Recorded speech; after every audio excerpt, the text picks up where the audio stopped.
This week on Vallo Vision News, the state's mask ordinance is set to expire this week. What will that mean for regulations on campus? And anyone over 16 years old can now receive a vaccine in the state of Alabama. Hear how UM is planning on assisting with local vaccine clinics. Plus, hear how one Montevallo professor is taking charge in helping tornado victims recover from damage in his local area, what you can do to help. Vallo Vision News starts right now.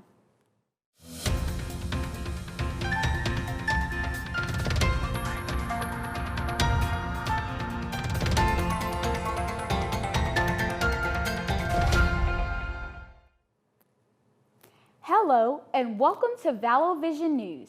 I'm Terriana Richardson. Thanks so much for joining us. The state of Alabama will no longer be under a mask ordinance as of this Friday. Governor Kay Ivey's mask ordinance expires April 9th. She has stated she has no intention to extend it past that date. Local businesses and organizations will decide whether to enforce masks at their locations. University officials have decided the mask policy at UM will remain for the rest of the semester. Officials say they want to be cautious as variants continue to be found. UM student Nick Adams says he's torn about the campus's decision. I understand where the administration's coming from, trying to keep the mask, just trying to make sure all the students are staying safe. And it's like the whole mask thing is a little bit more complicated when it comes to like colleges because everyone's coming from all different places all over. So you don't really know what type of exposure, what people have had. So it makes sense like for the school to still implement the mask system. But at the same time, we are trying to transition as a society back to normal life. And I feel like if our school is saying like we still need to have masks, we're kind of like implementing fear into students, which is kind of what we want to shy away from when we're trying to move away from the pandemic. Masks will be required on campus inside any building as well as outside where social distancing is not possible. For the third week in a row, Montevallo is reporting no positive COVID cases among students. There are also no active employees cases as of reporting on April 2nd. 272 students have reported positive for COVID since the pandemic began. UM officials say this is a good sign, but they want everyone to remain cautious and follow precautions. All people aged 16 and older are now eligible for the COVID vaccine in Alabama. Alabama Governor Kay Ivey made the announcement Friday.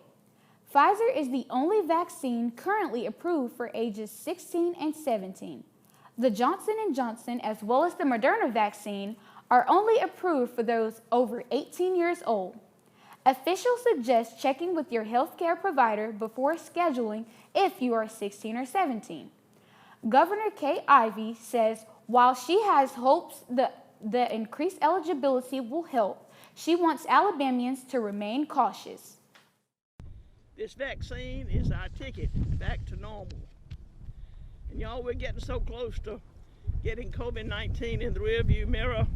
And until then, we need to keep wearing our mask, use common sense, use personal responsibility, and use your common sense that the good Lord gave you.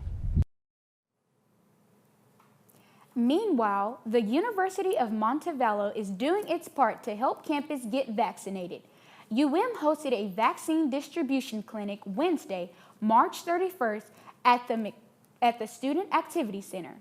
Nearly 200 COVID vaccines were given. People vaccinated at the UM clinic will return Wednesday, April 24th for their second dose. Over 1.8 million Alabamians have already received at least one dose of a vaccine. More than 662,000 have completed their vaccine series. Alabama still ranks last in the nation for the percentage of distributed vaccines that have been administered. The state has received over 2.7 million doses. This means only 64% of the vaccines given to the state have actually been given. One mass communication professor is making a difference in his community. Dr. Bruce Finkley may be on sabbatical this semester, but he is still hard at work. After the tornadoes that hit the state on March 25th, Finkley and other members of his church are helping in relief efforts. This includes handing out non-perishable food items to those in need and cutting down fallen trees. Finkley says it was great to see members of the First Baptist Church in Columbiana coming together to help out with these relief efforts. I think that God gives each of us certain talents and gifts, and in times like this, we see where those gifts come into play, because everybody was able to do the things that they are gifted to do. If you want to make a donation, here is a list of places that are accepting them. Be sure to check with each location for drop-off times. Vallo announced graduation will be held in person this semester. Graduates from spring 2020, fall 2020, and spring 2021 will be able to participate. The event is scheduled for Saturday, May 8th at Flower Hill on campus. Social distancing will be followed. All attendees will be required to wear masks. Graduates will get a limited number of guests this year. The previous 2 graduation ceremonies were canceled due to COVID. Summer and fall 2021 class schedules are now posted. Students must meet with their advisors before registering. Registration opens for current grad students on April 12th. Seniors, honors, disability services, and trio students Wednesday, April 14th. Juniors and athletes Friday, April 16th. Sophomores Tuesday, April 20th, and freshmen Thursday, April 22nd. For more information, visit your Banner account. Some seniors will be showcasing their work here on campus beginning next week. Laura Matalka and Sabrina Shaw will present their senior BFA exhibitions April 11th through the 29th. Their work will be displayed in Block Hall Gallery. Matalka is a ceramic student, Shaw is a painting student. Virtual content will be published at the website on your screen, montevallo.edu/performances-and-events. The art department is hosting its annual fundraiser virtually this year. The block party sale began this morning. It will run through April 12th at 5 p.m. You can purchase all types of prints from art department alumni, current and former faculty, and even a special guest administrator. Every piece of art purchase goes to help fund scholarships, equipment, and special projects here on campus. Visit their website, montevallo.edu/department-of-art to view the catalog. A Vallo tradition will be lighting up the night next week. Vallo Cycle Glow ride is scheduled for Thursday, April 15th at 6 p.m. Participants will ride around town off main roads at night with their bikes lit up. All rides start at the inn at University of Montevallo on Main. Riders of all skill levels are welcome. Another ride will be held May 20th. To learn more, email vallocycle@montevallo.com. students are using what they learned in one class this semester to help local nonprofit.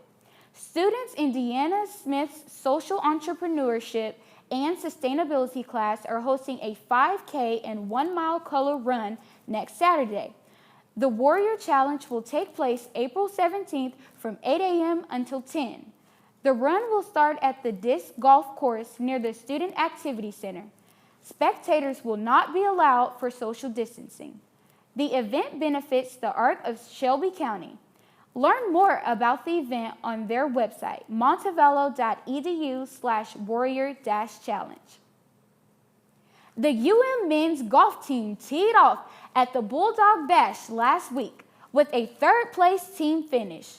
The golf team ended the tournament with a team finish 1 over par.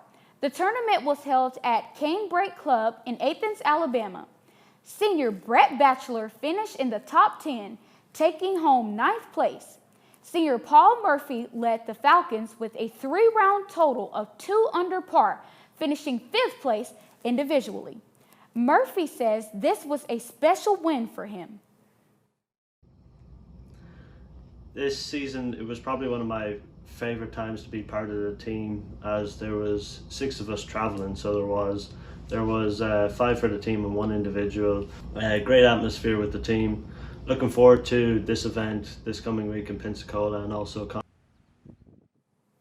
the Falcons conclude their last regular season tournament this week. Then they will head to the conference tournament to finish out their spring season.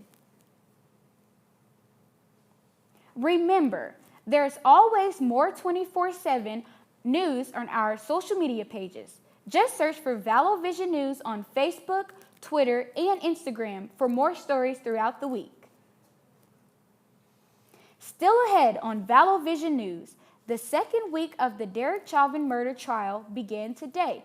What you should expect to hear from the witness stand.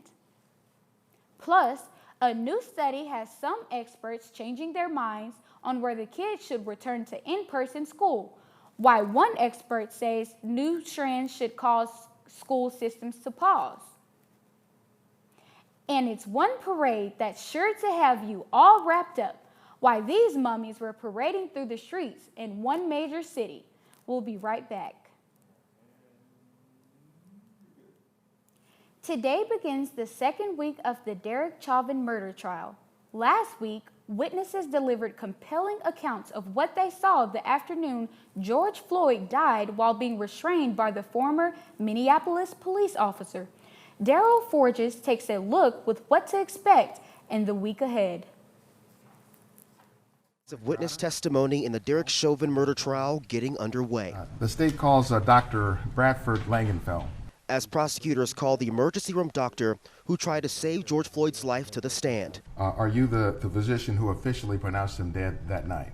That is correct, yes. This following an emotional first week as witness after witness detailed what happened as Derek Chauvin knelt on George Floyd's neck for more than 9 minutes. He said, "Mama, you're killing me."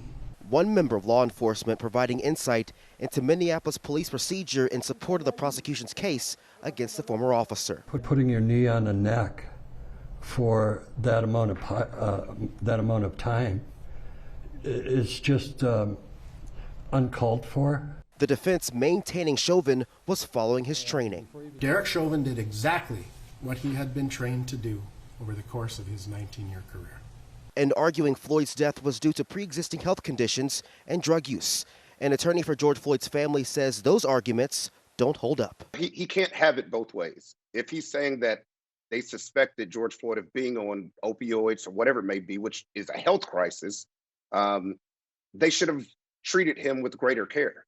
And says the evidence shows Chauvin knew what he was doing. He clearly knew he had taken it too far, but didn't think he'd get caught, but he did. In Minneapolis, I'm Daryl Forges. Music legend Cher is apologizing for a tweet about George Floyd that she's now calling not appropriate. In the tweet, Cher theorized that she could have prevented Floyd's death. Cher said she was in Minneapolis at the time and tweeted that maybe if she'd been there, she could have helped. The tweet was deleted after many accused her of having a, quote, white savior complex. Officials are concerned about the latest report on conditions at the border. Court monitors say border facilities holding unaccompanied minor children are overcrowded and, quote, stretched beyond thin. Before the election, the capacity at the Donna facility in Texas was 500. Since March, it has climbed up to more than 4,000. The court monitors say social distancing is impossible under the circumstances. Officials hope the report can help federal agencies better address the humanitarian crisis at the border. The Internal Revenue Service is sending more money to some people who were shorted in their original stimulus payments. The so-called plus-up payments are going to people whose 2020 tax returns show they are owed more money. Some discrepancies occurred because the initial payments were based off 2018 or 2019 returns. To learn more about your potential refund, visit irs.gov/getmypayment. A new study shows nearly 40,000 children under 18 years old have lost a parent due to COVID-19. That number does not include non-parental caregivers. The data is based on statistical modeling and not a survey or administrative data. It also shows Black children have been disproportionately affected. The report has published in the JAMA Pediatrics Medical Journal. A game changer, that's how one health expert describes one of the COVID-19 variants that's ripping through the parts of the country right now. And as Britt Conway reports, officials say it's enough to make some reevaluate their own on sending kids back to school. And please understand, this B117 variant is a brand new ballgame. B117 is the COVID-19 variant first identified in the UK. And epidemiologist Michael Osterholm is making the rounds to talk about one of the challenges of this variant. It infects kids very readily. Unlike the previous strains of the virus, we didn't see children under 8th grade get infected often, or they were not frequently very ill. They didn't transmit to the rest of the community. But he says now that's changed, pointing to Minnesota, where more than 740 schools have had cases of the UK variant, and to Michigan, where more and more young people are being hospitalized as cases rise. It's something medical experts in other countries called attention to nearly 2 months ago, when the British Medical Journal said there was, quote, emerging evidence from Israel and Italy that more young children are being infected with new variants of COVID-19. And now that it's happening here, Osterholm is questioning his own recommendation to send kids back for in-person learning. These kids now are really major challenges in terms of how they transmit. Getting kids vaccinated is crucial, but we're not going to have nearly enough in the next 6 to 8 weeks to get through this surge, and we're going to have to look at other avenues to do that, just as every other country in the world who's had a B117 surge has had to do. I'm Britt Conway reporting. If you've ever had an issue deciding between a cookie and donut craving, Krispy Kreme has your answer. The company has created 2 new Oreo donuts. The Oreo collaboration is the first time in Krispy Kreme's 84-year history that they will create a new glaze. The new treats will be available through April 18th. This isn't something you see every day. Mommies on parade. 22 mommies were driven through the streets of Cairo, Egypt this weekend. The mummies are being relocated to the National Museum of Egyptian Civilization.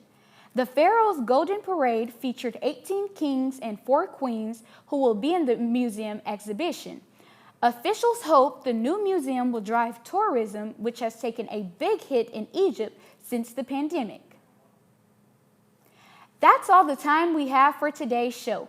Remember, there's more campus and community news on our website. Just head over to vallovisionnews.wordpress.com to see stories from mass communication student reporters throughout the week. Thanks for watching, and be sure to tune in to Vallo Vision News again next week.